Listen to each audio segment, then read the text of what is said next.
안녕하세요. 예수 그리스도로 말미암은 은혜와 평강이 넘치시기를 기도합니다. 사도신경 하심으로 11월 11일 새벽 예배를 시작하도록 하겠습니다.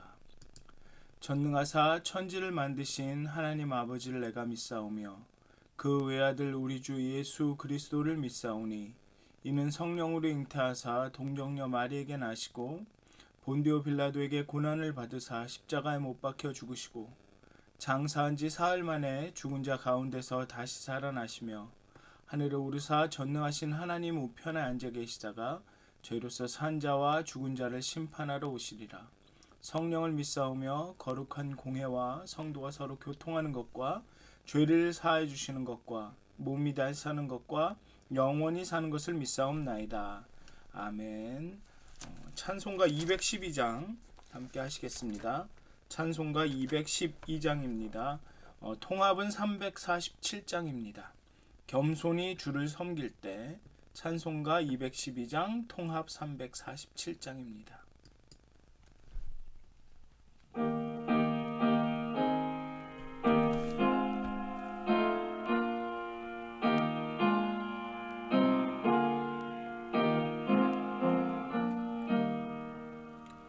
겸손히 주를 섬길 때 괴로운 일이 많으나 구주여 내게 힘 주사 잘 감당하게 하소서. 인자한 말을 가지고 사람을 감화시키며 갈 길을 잃은 우리를 잘 인도하게 하소서. 구주의 귀한 인내를 깨달아 알게 하시고 굳건한 믿음 주셔서 늘 승리하게 하소서. 장래의 영광 비추사 소망이 되게 하시며 구주와 함께 살면서 참 평강 얻게 하소서. 아멘. 다음은 242장 함께 하시겠습니다. 242장입니다. 통합 233장. 242장입니다. 242장 통합 233장. 황무지가 장미꽃같이.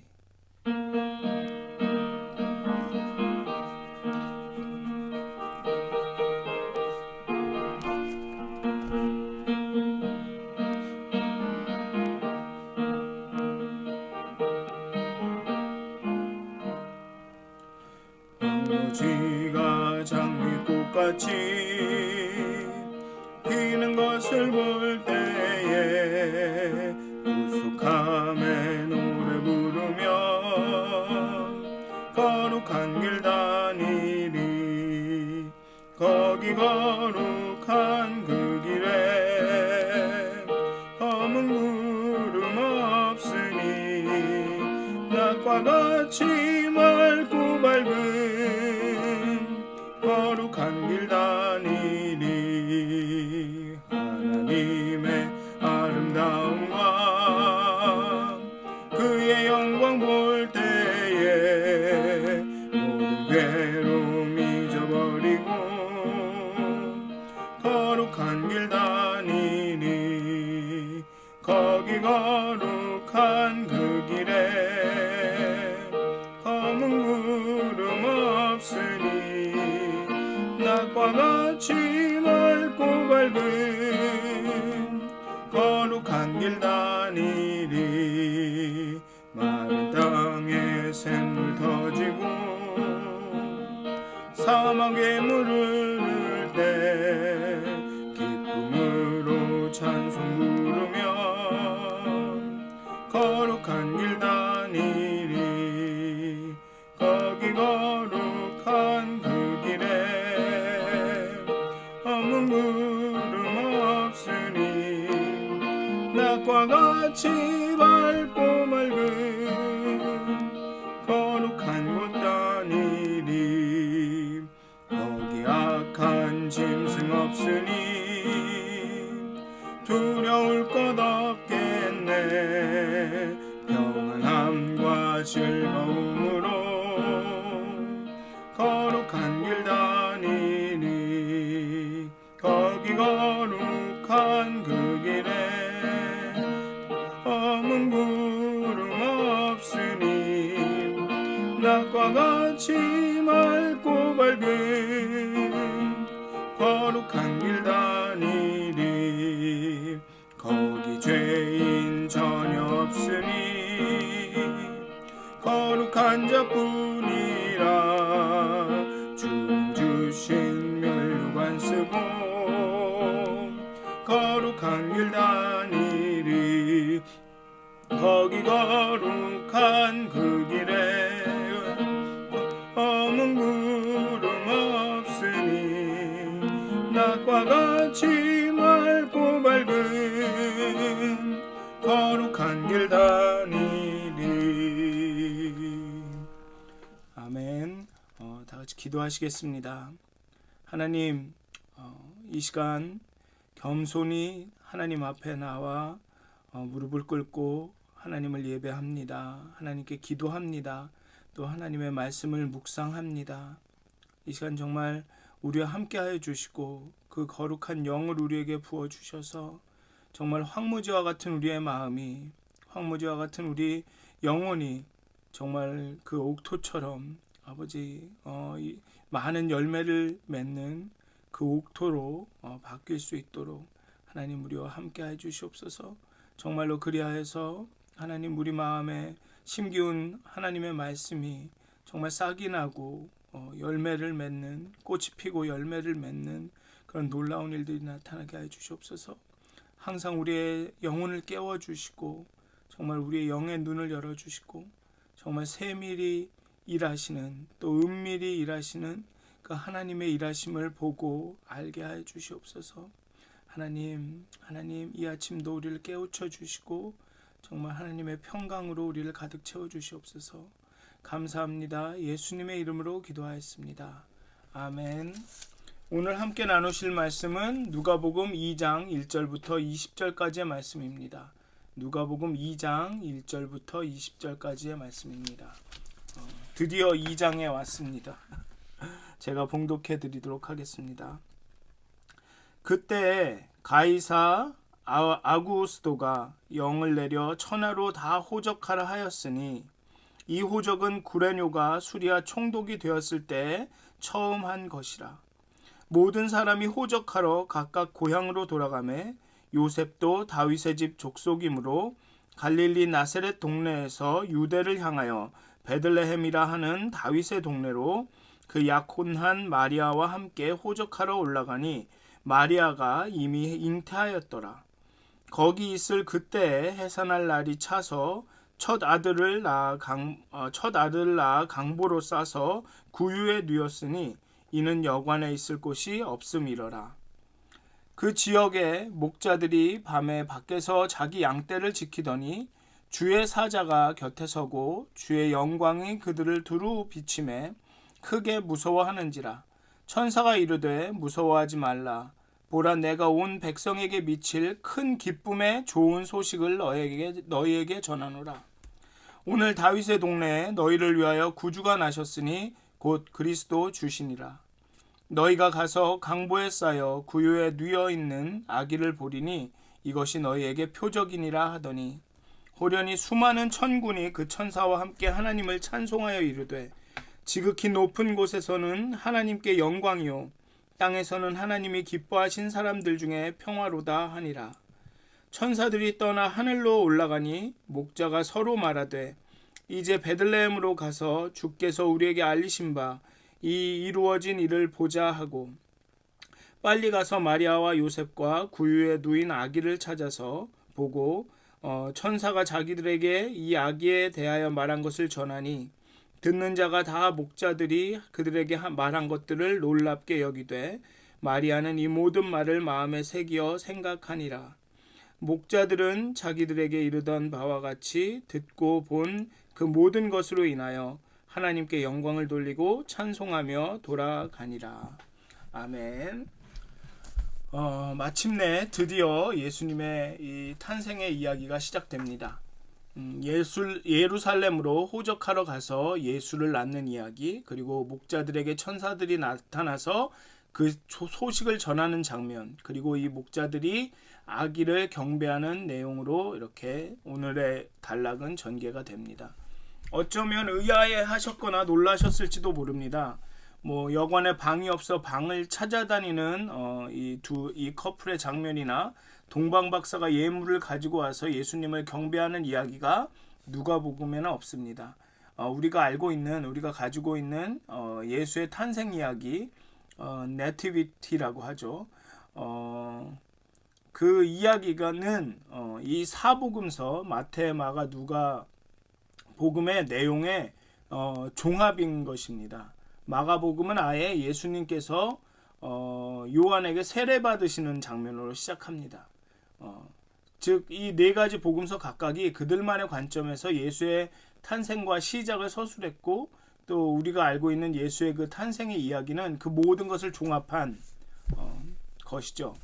그래서 혹시 이 부분을 읽으시면서 이전에 내가 알고 있는 것이 잘못된 것 아닌가 이렇게 걱정하시는 분들이 있을지도 모르는데 그런 걱정은 안 하셔도 됩니다. 여러분들이 알고 계신 게 맞는 것입니다. 다만 이게 이 복음서가 각각 다른 부분을 설명하고 있을 뿐입니다.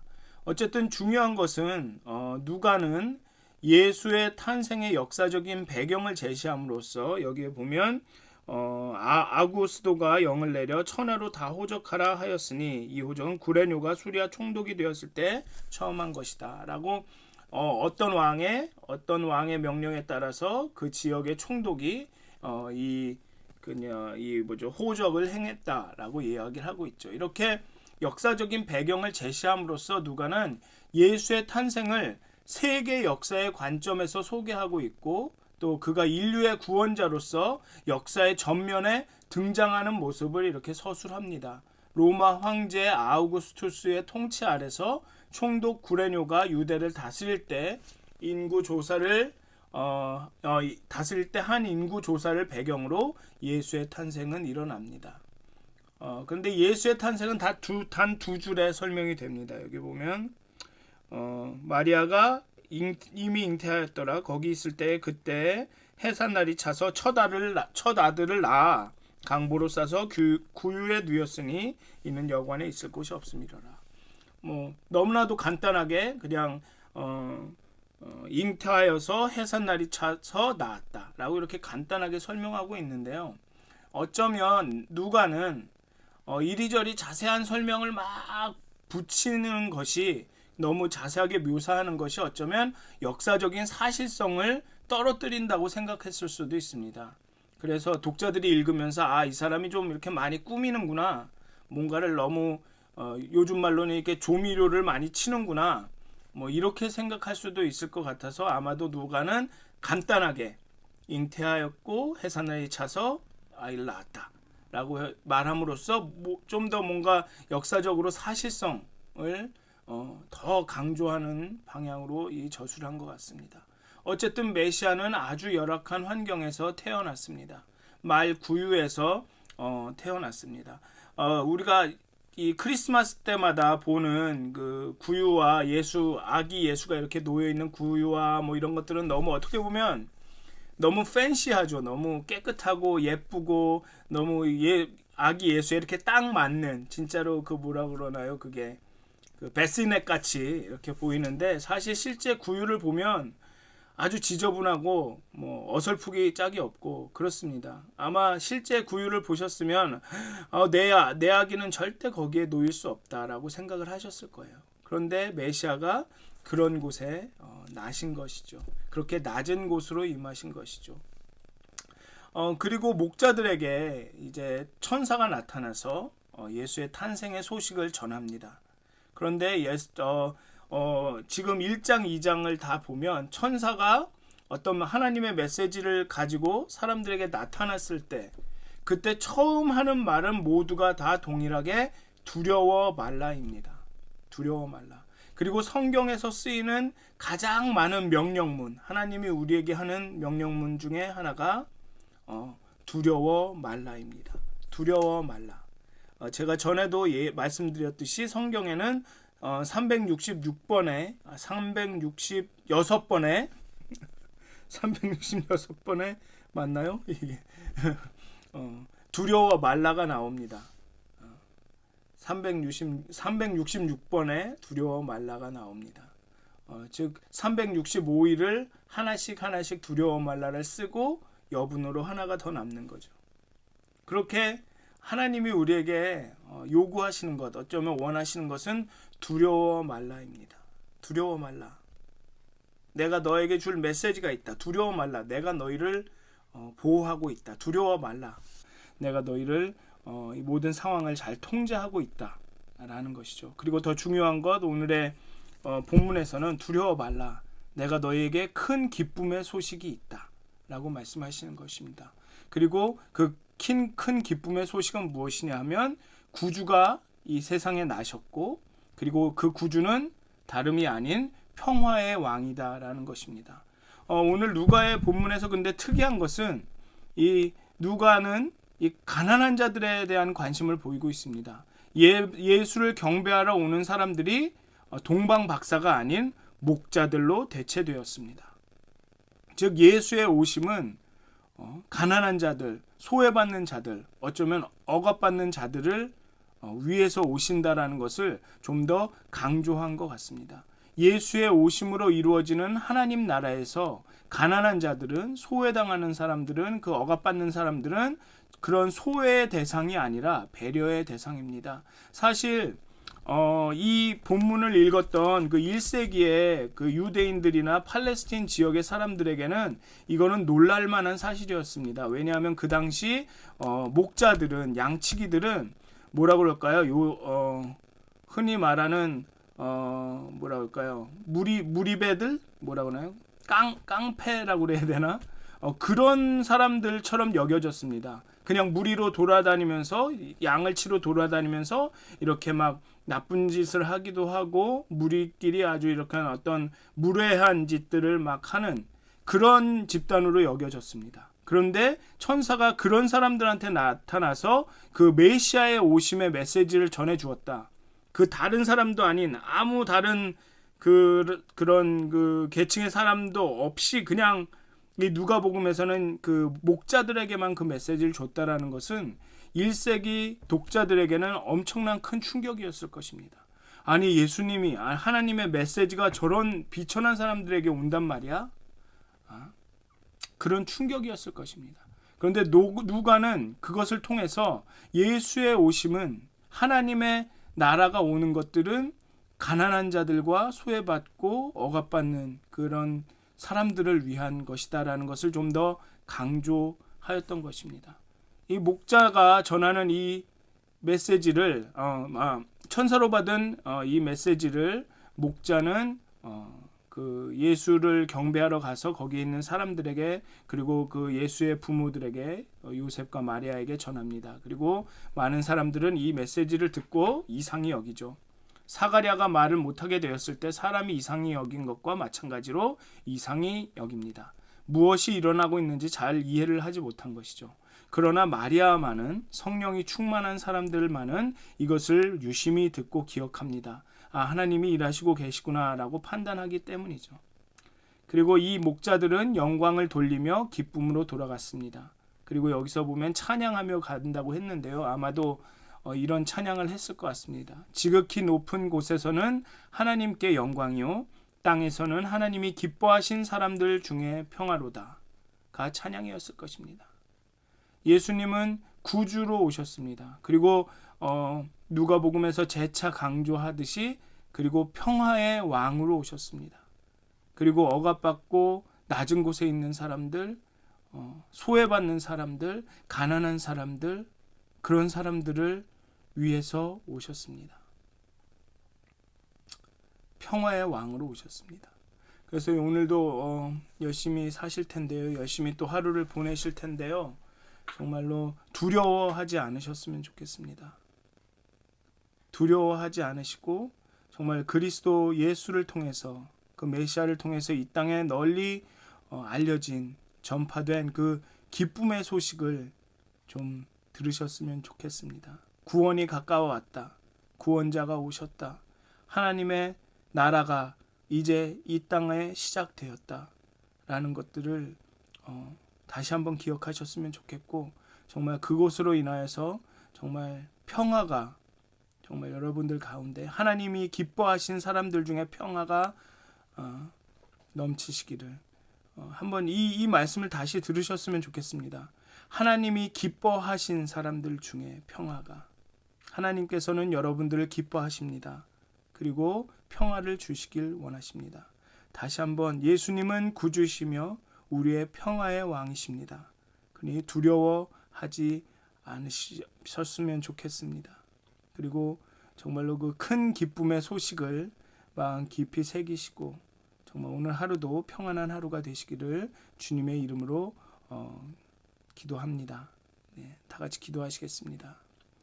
하나님, 우리를 구원하실 분이시며 우리의 평화의 왕으로 오시는 하나님, 정말 세상의 많은 일들이 우리의 마음을 흔들고 우리를 두렵게 하고 불안하게 하지만 오늘 오늘의 말씀을 통해서 우리에게 하시는 두려워 말라라는 그 말씀을 믿고 신뢰하고 따르기 원합니다. 하나님, 우리 영혼에 두려워 말라라고 외칠 수 있는 용기를 허락하여 주시고 정말 하나님께 주시는 그 큰 기쁨의 소식을 마음에 품고 정말 평화의 왕이신 하나님을 예수 그리스도를 쫓아 정말 평화의 길로 그 마음의 평화를 영의 평화를 누리는 하루가 되기를 원합니다. 하나님, 정말 하나님이 기뻐하시는 사람들 가운데 정말 평화가 있겠다 말씀하셨사오매 하나님, 오늘 하루도 하나님의 평화로 가득 채워주시옵소서. 감사합니다. 예수님의 이름으로 기도하였습니다. 하늘에 계신 우리 아버지여, 이름이 거룩히 여김을 받으시오며 나라의 마옵시며 뜻이 하늘에서 이루어진 것 같이 땅에서도 이루어지이다. 오늘날 우리에게 일용할 양식을 주옵시고 우리가 우리에게 죄진 자를 사하여 준 것 같이 우리의 죄를 사하여 주옵시고 우리를 시험에 들게 하지 마옵시고 다만 악에서 구하옵소서. 나라와 권세와 영광이 아버지께 영원히 싸움나이다. 아멘. 평안한 하루 되시길 기도합니다. 그리고 오늘 또 죄송합니다.